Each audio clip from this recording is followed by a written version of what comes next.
So welcome to UPSC परीक्षा YouTube channel. मेरा नाम रोहित कुमार है और आप देख रहे हैं द हिंदू और इंडियन एक्सप्रेस पर आधारित हमारा करंट अफेयर। आज के करंट अफेयर का जो मोस्ट इंपॉर्टेंट टॉपिक है जिसकी हम चर्चा करने वाले हैं इस तरीके से है। सबसे पहले अगर हम आज की चर्चा करें तो इसमें आप सिलेबस के पॉइंट ऑफ व्यू से अगर हम देखें तो उत्तराखंड एडॉप्ट और यूसीसी यूनिफॉर्म सिविल कोड कुछ महीना पहले जो है काफी चर्चा में रही थी, इस बार भी चर्चा में है, तो इससे संबंधित आपके एग्जाम में प्रश्न पूछ सकता है। आर्टिकल 44 जो डायरेक्टिव प्रिंसिपल स्टेट पॉलिसी में है, थोड़ा सा डिटेल से जानने की कोशिश करेंगे कि ये है क्या। दूसरा सिक्योरिटी एंड टेक्नोलॉजी से रिलेटेड है, साइंस एंड टेक्नोलॉजी से रिलेटेड है, पेज नंबर 3 पर है आपका एरो इंडिया शो के बारे में, एरो इंडिया शो के बारे में। और तीसरा गवर्नेंस से संबंधित है, JPG joint parliamentary committee on Waqf bill के बारे में। और फोर्थ जो न्यूज है पब्लिक हेल्थ से संबंधित गिलियंस बेयर सिंड्रोम्स, और फिफ्थ है आपका यूनियन बजट से संबंधित। तो ये 5 मोस्ट इंपॉर्टेंट न्यूज है जिसकी चर्चा हम करने वाले हैं। नए हैं तो इस चैनल को आप सब्सक्राइब जरूर करें। चलिए शुरू करते हैं एक एक करके। सबसे पहला हम बात करते हैं यूनिफॉर्म सिविल कोड के बारे में। यूनिफॉर्म सिविल कोड, अब जैसे मैं आपको बताना चाहता हूं कि आप इन महोदय को जानते हैं, इनका नाम है पुष्कर सिंह धामी। ये दरअसल उत्तराखंड के मुख्यमंत्री हैं।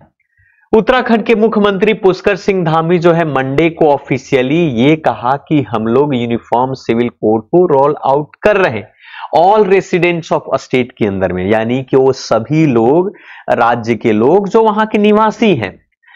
कुछ बातों को छोड़ करके, यानी अगर आपके एग्जाम में प्रश्न पूछेगा तो शेड्यूल ट्राइब को छोड़ करके और वो लोग जो दूसरे राज्यों से आए हैं और उत्तराखंड खंड में रह रहे हैं उनको छोड़कर और ट्राइब्स को छोड़कर के सभी पर यूनिफॉर्म सिविल कोड लागू होंगे, यानी सब पर।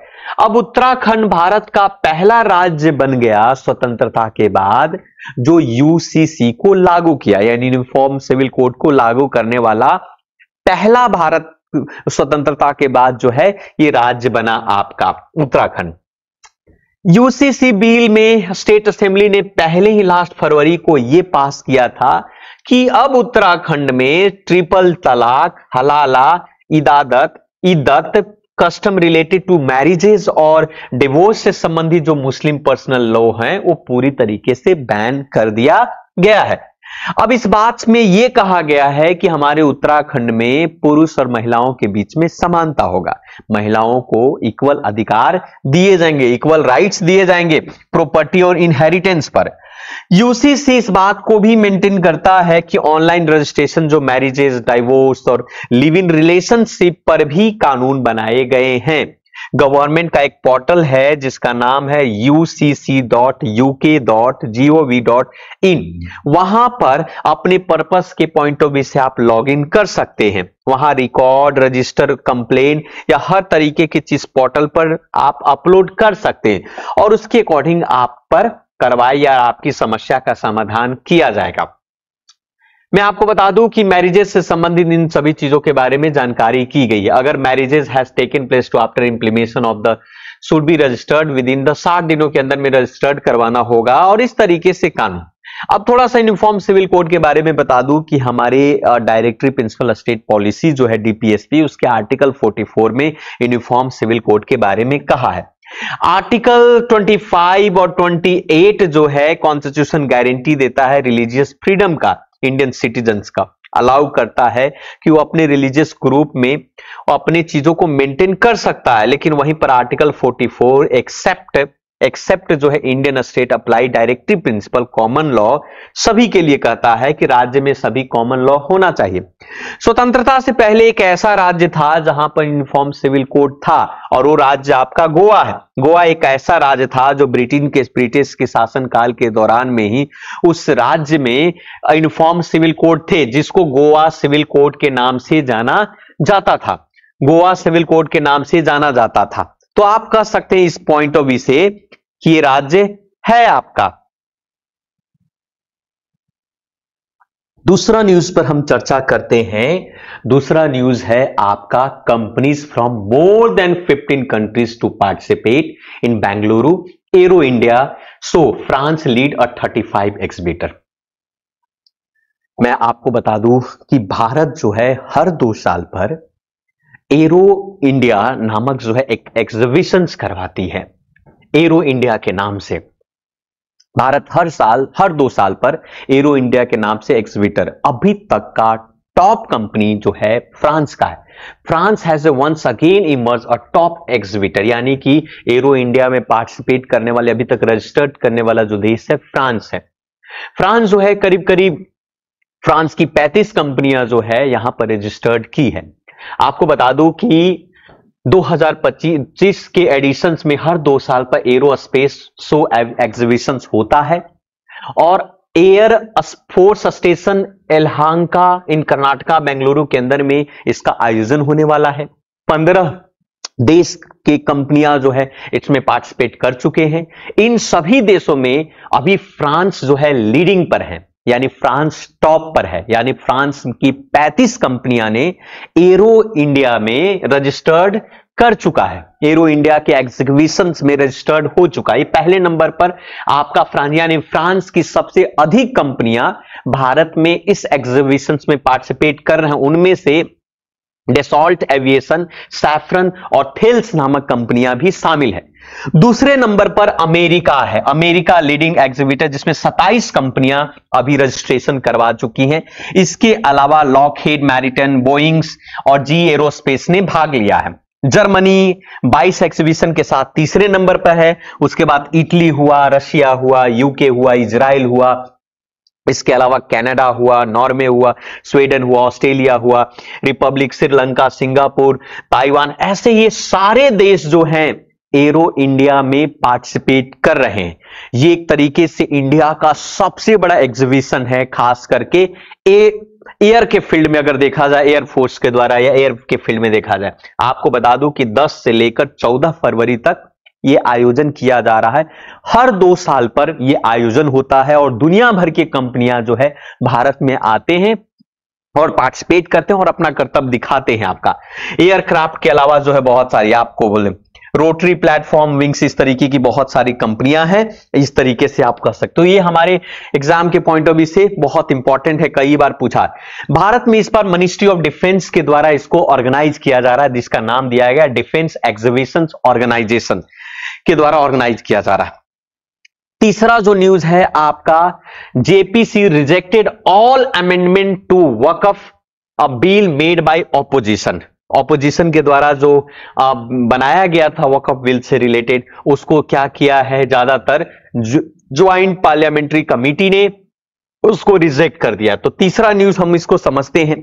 आपको बता दो कि वक्फ अमेंडमेंट बिल लेकर के आया गया था। एक बोर्ड होता है जिसमें मुस्लिम समुदाय के लोग से संबंधित जो भी लैंड से रिलेटेड वो समस्याओं का समाधान करते हैं, तो उसमें बहुत सारा अमेंडमेंट किए गए थे।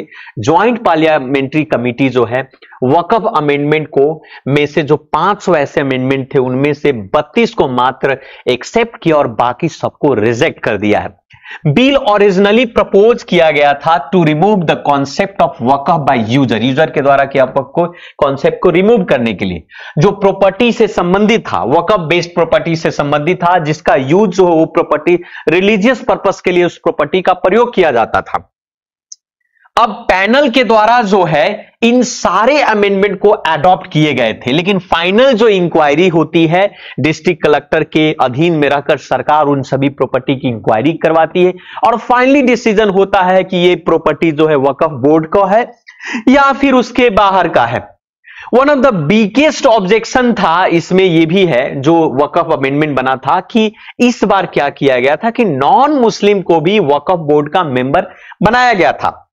हालांकि इसको चेंजेस को लेकर बहुत सारे कि 2 ऑफ टोटल मेंबर में से 2 मेंबर जो हैं आपको खास करके होंगे, एक्सक्लूडिंग एक्स ऑफिसियो मेंबर जो हैं जो नॉन मुस्लिम से related. This will be allowed to board have to even 4 non Muslim member in a state of 2 की जगह पर 4 मेंबर की बात कही गई थी। बिल मेकिंग मैंडेटरी था एवरी वक्फ रजिस्टर्ड के लिए, खास करके जो एग्जिस्टिंग प्रॉपर्टी से रिलेटेड केयर टेकर के तौर पर। तो ज्वाइंट कमेटी ने उसको क्या कर दिया, रिजेक्ट कर दिया। मैं आपको बता दूं ज्वाइंट पार्लियामेंट्री कमेटी के बारे में, अगर मैं थोड़ा सा आपको बता दूं, ज्वाइंट पार्लियामेंट्री कमेटी की अगर हम बात करें तो ज्वाइंट पार्लियामेंट्री कमेटी जो है एक ऐसी कमेटी है जहां पर बिल के बारे में जांच पड़ताल करती है। Joint parliamentary committee ad hoc committee होता है जो पार्लियामेंट के द्वारा उसको स्थापित किया जाता है और उसको खास करके स्पेसिफिक सब्जेक्ट के बिल को जांच पड़ताल करता है कि जो बिल बनाया गया है वो सच में वो बिल सही है, गलत है, इसमें कितने पहलू सही है या गलत है। ज्वाइंट पार्लियामेंट्री कमेटी के जो सदस्य होते हैं दोनों हाउसेस से होते हैं, लोकसभा से भी होते हैं और राज्यसभा से होते हैं, और साथ में रूलिंग पार्टी के भी होते हैं और ऑपोजिशन पार्टी के लोग भी होते हैं। लेकिन उसका चेयरमैन जो होता है लोकसभा के मेंबर, जो कि स्पीकर और लोकसभा के द्वारा अपॉइंट किया जाता है। अब पार्लियामेंट्री डिटरमाइन करती है ज्वाइंट पार्लियामेंट्री कमेटी के सदस्यों को, उसको कंपोजिशंस को। So there is no limit set जो है उस मेंबर से रिलेटेड है आपका। और आगे the committee is dissolve after, अगर कोई टास्क पूरा हो जाता है जिसके लिए ज्वाइंट पार्लियामेंट्री कमेटी बनाई जाती है और वो टास्क पूरा हो जाता है तो बाद में उस कमेटी को डिमोलिश कर दिया जाता है, डिसॉल्व कर दिया जाता है। तो कमेटी ने रिकमेंड किया एडवाइजरी नॉट मैंडेटरी, गवर्नमेंट को एडवाइजरी करती है, मैंडेटरी नहीं, वो एडवाइस देती है सरकार को कि क्या सही और क्या गलत है। नेक्स्ट न्यूज है आपका एक तरीके से समझ सकते हो सिंड्रोम से संबंधित है आपका, हेल्थ से। तो मैं आपको बता दूं कि union health and family welfare minister Monday को हाई लेवल के मल्टी डिसिप्लिनरी टीम को पुणे, महाराष्ट्र के पुणे में, आपको कह सकते हो कि टीम को, अभी मैं पुणे में ही हूं आप समझ सकते हैं, तो महाराष्ट्र के पुणे में अलर्ट किया है क्योंकि महाराष्ट्र के पुणे में आप कह सकते हैं कि गिलियंस बैरे सिंड्रोम्स नामक जो है आपको सिंड्रोम्स देखने को मिला, जिसके कारण से सोलापुर डिस्ट्रिक्ट में लोगों की मृत्यु हुई है। तो सेंट्रल टीम ने स्टेट गवर्नमेंट को सपोर्ट किया और हाई अलर्ट भी जारी किया है और इन्वेस्टिगेशन भी किया है।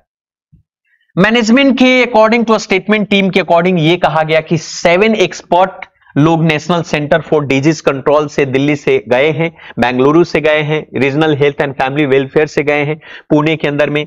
3 एक्सपर्ट जो है NIV वर ऑलरेडी सपोर्ट कर रहे हैं, वहां पर जांच करने की कोशिश किया। 3 स्टूल सैंपल भी लिया गया और वहां पर चेक किया जा रहा है कि भैया ये खास करके ये पॉजिटिव है या नहीं, या सैंपल में है क्या आपका। आपको बता दूं कि जो गुलियंस बैरन सिंड्रोम है इसका सिम्टम्स है वेरी बेस टाइप सिम्टम है आपका। इसका सिम्टम्स है आपका सेवरल, बहुत सारे फॉर्म्स में देखने को मिले हैं। इसके 3 मेन फॉर्म्स आपको देखने को मिलेंगे। पहला फॉर्म है जिसको acute inflammatory demyelinating polyradiculoneuropathy, most common norms है आपका, नॉर्थ अमेरिका और यूरोप में देखने को मिला है। और ये मसल्स वीकनेस जैसी प्रॉब्लम होता है, बॉडी में दर्द होता है, पेन से लेकर। फिर मिलर फिशर सिंड्रोम्स हैं जो पैरालाइज करता है, आईज को, आंखों को पैरालाइज कर देता है, जो ज्यादातर आपको एशिया में देखने को मिला है कॉमन, और यूएसए में बहुत कम। एक्यूट मोटर एक्सोनल्स न्यूरोपैथी भी है आपका, और एक्यूट मोटर सेंसरी एक्सोनल्स न्यूरोपैथी है जो जापान, चाइना और मैक्सिको जैसे देशों में देखने को मिले हैं मित्रों। तीसरा न्यूज है आपको बजट से रिलेटेड। आपको पता होगा कि बजट आने वाला है, 1 फरवरी से इसकी शुरुआत हो जाएगी। सबकी नजर है, फाइनेंस मिनिस्टर निर्मला सीतारमण की इस तरीके की बजट तैयार कर रही है। 1 फरवरी से बजट, यूनियन बजट प्रेजेंट होगा, सबकी नजर है। और तो सबकी नजर है तो पहले सबकी नजर बजट होने से पहले एक बार प्रीवियस पिछले साल के बजट को भी समझ लेते हैं कि पिछले साल के बजट था। पिछले साल के बजट में था प्रधानमंत्री सूर्य घर बिजली, मुफ्त बिजली योजना था, जिसके थ्रू जो है इलेक्ट्रिक व्हीकल चार्जिंग इंफ्रास्ट्रक्चर बनाने की बात कही गई थी और उसमें बहुत सारे फंडिंग की बात किया गया था। खास करके नेशनल ग्रीन हाइड्रो मिशन भी चलाए गए थे, उसमें बहुत सारे फंड दिए गए थे। उसी प्रकार से सरकार ने रिन्यूएबल एनर्जी को इंस्टॉल करने की बात कहा था कि 2030 तक 203.18 गीगावाट का हम, और वो टारगेट जो है 500 गीगावाट तक ले जाने की बात कही गई थी। तो क्या वो पूरा हुआ या नहीं। बजट खास करके इंडिया के क्लाइमेट रिस्पॉन्स से रिलेटेड भी चीजों पर चर्चा करने की बात है। पिछला साल जो स्कीम था 1.45 करोड़ रजिस्ट्रेशंस किए गए थे, जिसमें कंप्लीशन हुआ मात्र 6.34 लाख इंस्टॉलेशंस की बात की गई पिछले साल के बजट में। पहले इंस्टेंट में जो फिजिकल एलोकेशन जो था वो रिन्यूएबल एनर्जी की बात कर रहे हैं, शुड बी प्रायोरिटाइज, ऐसा कहा जा रहा है कि रिन्यूएबल एनर्जी और सर्विसेज में की कंपनियों को तैयार करना चाहिए ताकि देश के अंदर में उससे रिलेटेड, तो साथ में इंडिया के रेलवेज नेटवर्क और तो इन सभी चीजों पर बात कही जा रही कि आखिर आने वाला बजट जो है कैसा होगा, किस तरीके का होगा, और निर्मला सीतारमण इस बार बजट में क्या लेकर आने वाली है। तो देखते हैं 1 फरवरी को बजट आएगा, उसमें हम लोग डिटेल से पढ़ेंगे, जानने की कोशिश करेंगे, बजट को भी डिस्कस करेंगे। तो ये था आज का मोस्ट इंपॉर्टेंट न्यूज जिसकी चर्चा हम लोगों ने किया। मैं आशा करता हूं कि आपको चीजें समझ में आई होगी। तो बेहतर होगा, नए हैं तो आप चैनल को जरूर सब्सक्राइब करें और वीडियो को शेयर करें। धन्यवाद।